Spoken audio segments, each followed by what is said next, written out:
نحمده ونصلي ونسلم على رسوله الكريم أما بعد فأعوذ بالله من الشيطان الرجيم بسم الله الرحمن الرحيم يا أيها الذين آمنوا لا تتخذوا اليهود والنصارى أولياء صدق الله مولانا العظيم. سنو دوستو، ذرا غور سے یہ صدائے اختر بے نوا. سنو دوستو ذرا غور سے یہ صدائے اختر بے نوا.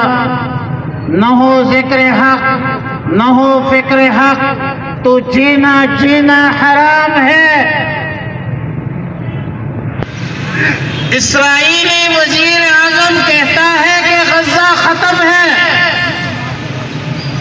ٹرمپ کہتا ہے کہ غزہ ختم ہے.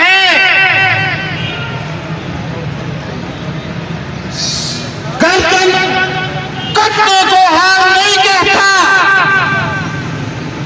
گردن جھکنے کو ہار کہتے ہیں.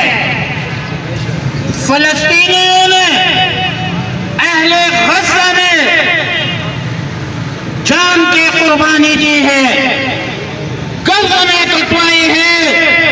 اسرائیلی درندوں تمہارے سامنے جھکے نہیں ہے. طاغوتی قوتوں، امریکہ اور دیگر سامراجی طاقتوں تمہارے سامنے جھکے نہیں ہے. لیکن نصرت اور مدد کے حوالے سے امت مسلمہ تم قرار ہو. وہ ملے نہیں ہے، ہم ملے ہیں. کوئی شک نہیں، ہم ملے ہیں. وہ شہداء ہیں، وہ بچے ہیں، وہ نابالغ ہیں، وہ عورتیں ہیں، وہ مظلوم ہیں، وہ شہداء ہیں. اسرائیلی درندے ہیں.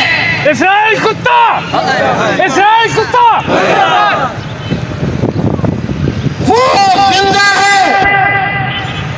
اور جب اسرائیلی درندوں نے بین الاقوامی جنگی قوانین کو پائمال کیا، اسپتال کو نہیں چھوڑا، اسکول نہیں چھوڑا، بچوں کو نہیں چھوڑا، تو ہماری قیادت قائد جمعیت حضرت مولانا فضل الرحمان کی سیاست بصیرت کو سلام. مفتی تقی عثمانی صاحب تیری فقاہت کو سلام. مفتی منیب الرحمان تیری فقاہت کو سلام. فتویٰ دیا کہ اسرائیل کے خلاف جہاد فرض ہے. انشاءاللہ اسرائیل سے ہونے ریاست دہشت گرد ریاست کے خلاف جہاد فرض ہے. جہاد مال سے بھی کیا جاتا ہے، زبان سے بھی کیا جاتا ہے. دعا تو کر سکتے ہو، ان کے مصنوعات کا بائیکاٹ کر سکتے ہو. بھائی سوشل میڈیا والوں، اس پر تو تشہیر کرو، کمپین چلاؤ. اسرائیلی مصنوعات کی بائیکاٹ کا اس کے درجات ہیں، اور اس درجات میں کسی بھی درجے میں اپنی ایمانی طاقت کا مظاہرہ تو کرو. کہاں ہے تمہاری حمیت؟ تو مسلمانوں، ہماری ذمہ داری یہ ہے کہ ہم زبان سے، دل سے، دعا سے اپنے فلسطین بھائیوں کی حمایت کریں، اور ان درندوں اسرائیلیوں کی ہر حال میں مخالفت کرے. وصلی اللہ علی النبی الامی.